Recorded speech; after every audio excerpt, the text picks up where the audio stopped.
Hello friends, welcome to my channel. आज के इस वीडियो में हम लोग आरआरबी एनटीपीसी के एक और प्रीवियस ईयर क्वेश्चन पेपर को आपके साथ डिस्कस करेंगे, वो भी यूथ कंपटीशन टाइम्स के बुक के अकॉर्डिंग।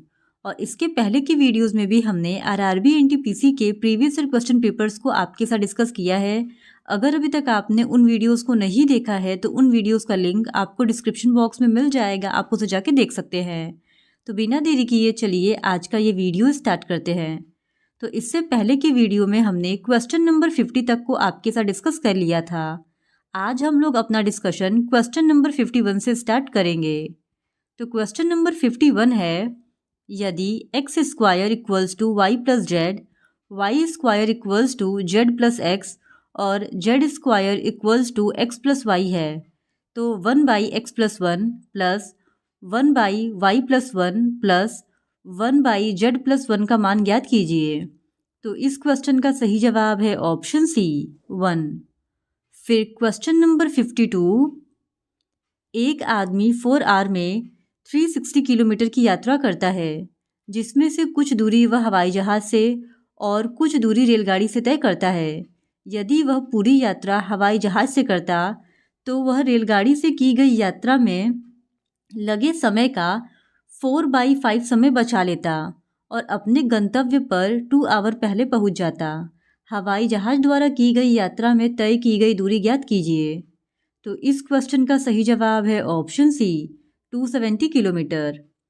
फिर क्वेश्चन नंबर 53, नीति आयोग का अध्यक्ष कौन होता है? तो इस क्वेश्चन का सही जवाब है ऑप्शन ए प्रधानमंत्री।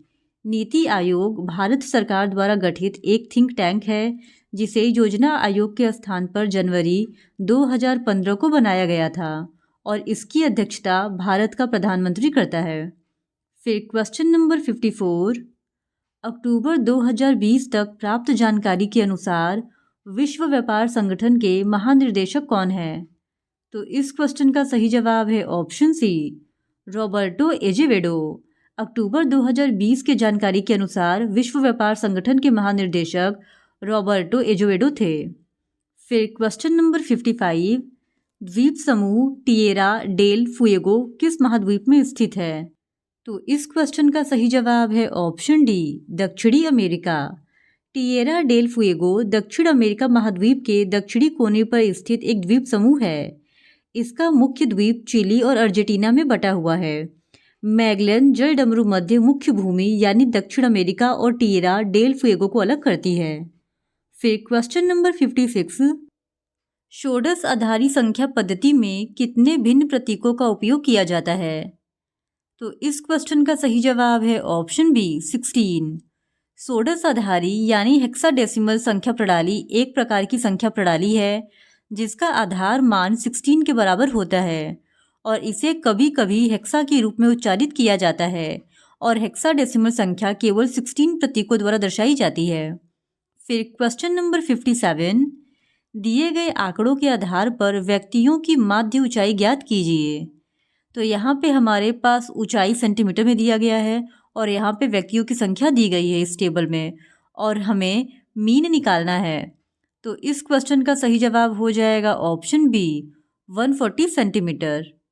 फिर क्वेश्चन नंबर 58, किसी विशिष्ट कूट भाषा में वेजिटेबल को IJKLMNOPQ लिखा जाता है, टेबल को उसी भाषा में कैसे लिखा जाएगा? तो इस क्वेश्चन का सही जवाब है ऑप्शन ए MNOPQ। फिर क्वेश्चन नंबर 59, दिए गए 4 अक्षर समूहों में से 3 अक्षर समूह किसी तरह एक समान है और उनमें से एक असंगत है, असंगत का चयन कीजिए।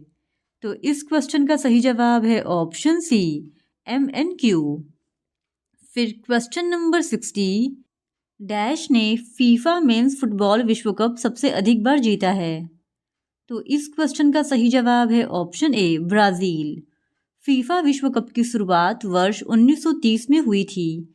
सबसे पहला विश्व कप उरुग्वे में खेला गया था तथा उरुग्वे ने ही विश्व कप के फाइनल में अर्जेंटीना को हराकर खिताब अपने नाम किया है और ब्राज़ील ने सर्वाधिक 5 बार इस खिताब को जीता है।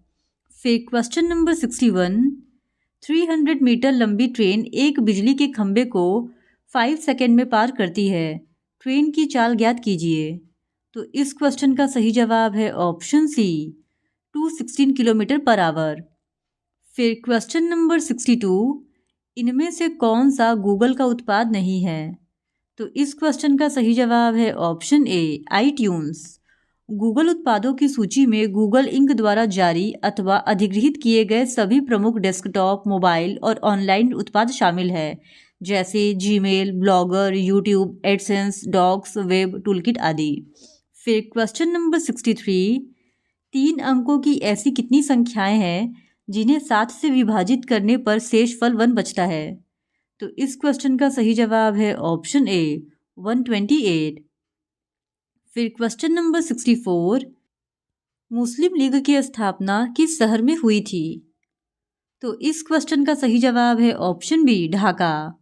मुस्लिम लीग की स्थापना नवाब सलीमुल्लाह के नेतृत्व में 30 दिसंबर 1906 ईस्वी को ढाका, बांग्लादेश में हुई थी और मुस्लिम लीग के 1908 ईस्वी में हुए अमृतसर अधिवेशन में मुसलमानों के लिए पृथक निर्वाचन मंडल की मांग की गई, जिसे 1909 ईस्वी में पार्लियामेंटो सुधारों द्वारा स्वीकृत प्रदान किया गया। फिर क्वेश्चन नंबर 65, एक राशि वार्षिक चक्रवृद्धि ब्याज पर निवेशित की जाती है। 2 क्रमिक वर्षों में ब्याज 225 और 236.25 था। ब्याज दर ज्ञात कीजिए। तो इस क्वेश्चन का सही जवाब है ऑप्शन डी 5%। फिर क्वेश्चन नंबर 66, दिए गए कथनों और निष्कर्षों को ध्यानपूर्वक पढ़िए। मान लीजिए कि कथनों में दी गई जानकारी सही है, भले ही वह सामान्यतः ज्ञात तत्वों से भिन्न प्रतीत होती हो, और तय कीजिए कि दिए गए निष्कर्षों में से कौन से निष्कर्ष कथनों का तार्किक रूप से पालन करते हैं। तो कथन है कुछ बेड साइड टेबल हैं। कथन 2 है सभी साइड टेबल लैंप हैं। निष्कर्ष 1 है सभी बेड साइड टेबल हैं। निष्कर्ष 2 है कुछ लैंप बेड हैं। निष्कर्ष 3 है कुछ लैंप साइड टेबल हैं। निष्कर्ष 4 है सभी साइड टेबल बेड हैं। तो इस क्वेश्चन का सही जवाब हो जाएगा ऑप्शन बी, निष्कर्ष 2 और 3 दोनों पालन करते हैं। फिर क्वेश्चन नंबर 67, निम्न में से किसे जूल में मापा जाता है? तो इस क्वेश्चन का सही जवाब है ऑप्शन ए ऊर्जा। ऊर्जा को जूल में मापा जाता है। वहीं वेग को मीटर प्रति सेकेंड, बल को न्यूटन, शक्ति को वॉट, दाब को पास्कल और तरंग दैर्घ्य को एंगस्ट्रॉम में मापा जाता है। फिर क्वेश्चन नंबर 68, निम्नलिखित में से कौन सा स्थान भारतीय अंतरिक्ष कार्यक्रमों से संबंधित नहीं है? तो इस क्वेश्चन का सही जवाब है ऑप्शन बी, श्रीपेरुबदूर। फिर क्वेश्चन नंबर 69, दिए गए पैटर्न का ध्यानपूर्वक अध्ययन कीजिए और उस संख्या का चयन कीजिए जो इनमें प्रश्न चिन्ह के स्थान पर आ सकती हो। तो इस क्वेश्चन का सही जवाब है ऑप्शन बी 35, ऑप्शन ए 35। फिर क्वेश्चन नंबर 70, दिए गए आंकड़ों में यदि 30 के स्थान पर 100 कर दिया जाए तो दोनों माध्यिकाओं का अंतर ज्ञात कीजिए। यहाँ पे हमारे पास आंकड़े दिए गए हैं और यहाँ पे बोला गया है कि 30 की जगह 100 कर देंगे तो जो माध्यिका आएगा यानी जो कि मीडियन आएगा उन दोनों के बीच का डिफरेंस क्या होगा? तो इस क्वेश्चन का सही जवाब हो जाएगा ऑप्शन सी 10। फिर क्वेश्चन नंबर 71, रेलवे बोर्ड के सर्वप्रथम सीईओ कौन है? तो इस क्वेश्चन का सही जवाब है option D VK Yadav. Railway board के चेयरमैन वीके यादव को बोर्ड का प्रथम सीईओ बनाया गया था। फिर क्वेश्चन नंबर 72, हीनयान और महायान किस धर्म के पंथ हैं? तो इस क्वेश्चन का सही जवाब है ऑप्शन सी बौद्ध धर्म के। हीनयान और महायान बौद्ध धर्म की शाखाएं हैं। चतुर्थ बौद्ध संगीति जो कि कनिष्क के समय हुई थी, उसके बाद बौद्ध धर्म 2 भागों हीनयान एवं महायान में विभाजित हो गया था। फिर क्वेश्चन नंबर 73, निम्न में से कौन सा विश्व का सबसे बड़ा डेल्टा है? तो इस क्वेश्चन का सही जवाब है ऑप्शन डी गंगा ब्रह्मपुत्र। विश्व का सबसे बड़ा डेल्टा गंगा ब्रह्मपुत्र डेल्टा है, जिसे सुंदरवन डेल्टा के नाम से भी जाना जाता है। यहाँ सुंदरी नामक वृक्ष पाया जाता है, जिस कारण इसे सुंदरवन कहा जाता है और डेल्टा नदियों के मुहाने पर उसके द्वारा बहाकर लाए गए अवसादों के निक्षेपण से बनी त्रिभुजाकार आकृति होती है। फिर क्वेश्चन नंबर 74, एक निश्चित राशि का 8% वार्षिक ब्याज की दर से 3 वर्ष का साधारण ब्याज उसी राशि के 9% वार्षिक ब्याज की दर से 2 वर्ष के साधारण ब्याज से 96 रुपये अधिक है, वह राशि ज्ञात कीजिए। तो इस क्वेश्चन का सही जवाब है ऑप्शन ए 1600। फिर क्वेश्चन नंबर 75, अक्टूबर 2020 तक प्राप्त जानकारी के अनुसार भारत के उपराष्ट्रपति कौन है? तो अक्टूबर 2020 में भारत के उपराष्ट्रपति वेंकैया नायडू थे। इस वजह से इस क्वेश्चन का सही जवाब हो जाएगा option C M Venkaiah Naidu. लेकिन वर्तमान में भारत के उपराष्ट्रपति जगदीप धनखड़ हैं, तो उन्हीं का आएगा। फिर क्वेश्चन नंबर 76, वह सिस्टम प्रोग्राम क्या कहलाता है जो किसी निर्देश को एक ही समय पर रूपांतरित और निष्पादित करता है? तो इस क्वेश्चन का सही जवाब है ऑप्शन सी असेंबलर। असेंबलर एक प्रकार का कंप्यूटर प्रोग्राम है जो असेंबली भाषा में लिखे गए सॉफ्टवेयर प्रोग्राम को मशीन की भाषा, कोड और निर्देशों में इंटरप्रेट करता है और यह एक ही समय पर रूपांतरित और निष्पादित भी करता है। फिर क्वेश्चन नंबर 77, नए बजट में पेट्रोल के मूल्य में 20% की वृद्धि हुई। एक मोटर चालक को पेट्रोल की खपत में कितने प्रतिशत की कमी करनी चाहिए जिससे उसका पेट्रोल पर होने वाला खर्च न बढ़े? तो इस क्वेश्चन का सही जवाब है ऑप्शन डी 16 होल 2/3%। फिर क्वेश्चन नंबर 78, भारत के किस राष्ट्रीय उद्यान में सर्वाधिक संख्या में गेंडे मौजूद है? तो इस क्वेश्चन का सही जवाब है ऑप्शन सी काजीरंगा राष्ट्रीय उद्यान। काजीरंगा राष्ट्रीय उद्यान भारत के असम राज्य का एक राष्ट्रीय उद्यान है और इस राष्ट्रीय उद्यान में सर्वाधिक संख्या में गैंडे मौजूद हैं और इनकी संख्या यहाँ पर 2413 है। यह उद्यान एक सींग वाला गेंडा के लिए विशेष रूप से प्रसिद्ध है। इस राष्ट्रीय उद्यान को यूनेस्को द्वारा वर्ष 1985 में विश्व विरासत स्थल के रूप में घोषित किया गया था। फिर क्वेश्चन नंबर 79, अबीर 15% के लाभ पर कुणाल को एक वस्तु बेचता है और कुणाल इसे 10% के लाभ पर अमर को बेच देता है। यदि अमर इसके लिए 5060 का भुगतान करता है तो इसका मूल्य कितना था? तो इस क्वेश्चन का सही जवाब है ऑप्शन बी 4000। फिर क्वेश्चन नंबर 80, नीचे एक प्रश्न दिया गया है और उसके बाद 2 तर्क दिए गए हैं। यह तय कीजिए कि दिए गए प्रश्न के संबंध में कौन सा तर्क पुष्ट है। प्रश्न है, क्या भारत में प्राइवेट स्कूलों को प्रतिबंधित कर देना चाहिए? तर्क है, हाँ, वे शिक्षा के व्यापारीकरण का कारण है। तर्क सेकंड है, नहीं, क्योंकि अमीर लोग अपने बच्चों को सरकारी स्कूलों में नहीं भेज सकते। तो इस क्वेश्चन का सही जवाब है ऑप्शन सी केवल तर्क 1 पुष्ट है। फिर क्वेश्चन नंबर 81, उस समलंब चतुर्भुज का क्षेत्रफल ज्ञात कीजिए जिसकी समांतर भुजाएं 10 सेंटीमीटर और 20 सेंटीमीटर है और असमांतर भुजाएं 10 सेंटीमीटर के बराबर है। तो इस क्वेश्चन का सही जवाब है ऑप्शन बी 75√3 सेंटीमीटर स्क्वायर। फिर क्वेश्चन नंबर 82, साधारण नमक का रासायनिक सूत्र क्या है? तो इस क्वेश्चन का सही जवाब है ऑप्शन बी NaCl। साधारण नमक का रासायनिक सूत्र NaCl है। फिर क्वेश्चन नंबर 83, अक्टूबर 2020 तक प्राप्त जानकारी के अनुसार 15वें वित्त आयोग के अध्यक्ष कौन है? तो इस क्वेश्चन का सही जवाब है ऑप्शन डी नंद किशोर सिंह। फिर क्वेश्चन नंबर 84, किस पूर्व अंतरिक्ष वैज्ञानिक को 2019 में पद्म भूषण से सम्मानित किया गया था? तो इस क्वेश्चन का सही जवाब है ऑप्शन ए नंबी नारायण को। श्री एस नंबी नारायण को वर्ष 2019 में विज्ञान और इंजीनियरिंग अंतरिक्ष के क्षेत्र में पद्म भूषण पुरस्कार से सम्मानित किया गया था। फिर क्वेश्चन नंबर 85, ट्रायंगल ABC में यदि 2 angle A equals to 2 angle B equals to 6 angle C है तो एंगल C का मान ज्ञात कीजिए। तो इस क्वेश्चन का सही जवाब है ऑप्शन सी 30 डिग्री। फिर क्वेश्चन नंबर 86 to 89 के लिए निर्देश दिया गया है, नीचे दी गई तालिका का अवलोकन कीजिए और दिए गए प्रश्न का उत्तर दीजिए। तो यहाँ पे हमारे पास एक टेबल दिया गया है और इस टेबल के फर्स्ट कॉलम में ईयर है, सेकंड कॉलम में पॉपुलेशन है और थर्ड कॉलम में बिजली की खपत है। अब यहाँ पे इसी कॉलम को ऑब्जर्व करके हमको पूछे गए क्वेश्चंस को आंसर करने हैं। तो क्वेश्चन नंबर 86 है, वर्ष 2016 में बिजली की प्रति व्यक्ति खपत कितनी थी? तो इस क्वेश्चन का सही जवाब है ऑप्शन ए 133.33 वॉट। फिर क्वेश्चन नंबर 87, 2015 से 2019 के बीच बिजली की खपत में कितने प्रतिशत की वृद्धि हुई? तो इस क्वेश्चन का सही जवाब है ऑप्शन डी 300%। फिर क्वेश्चन नंबर 88, किस वर्ष में बिजली की खपत में 50% की वृद्धि हुई? तो इस क्वेश्चन का सही जवाब है ऑप्शन बी 2017 में।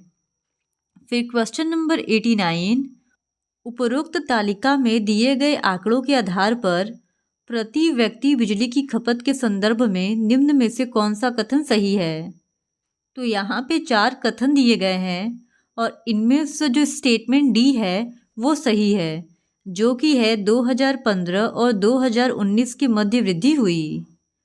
फिर क्वेश्चन नंबर 90, तो जिस तरह का रिलेशन 125 का 5 के साथ है, हमको बताना है कि इन ऑप्शंस में से कौन सा वो नंबर है जिसका सेम वही रिलेशन 8 के साथ होगा। तो इस क्वेश्चन का सही जवाब है ऑप्शन डी 512। फिर क्वेश्चन नंबर 91, नीचे दिए गए कथन और निष्कर्षों को ध्यानपूर्वक पढ़िए और यह तय कीजिए कि कौन से निष्कर्ष कथन का तार्किक रूप से पालन करते हैं।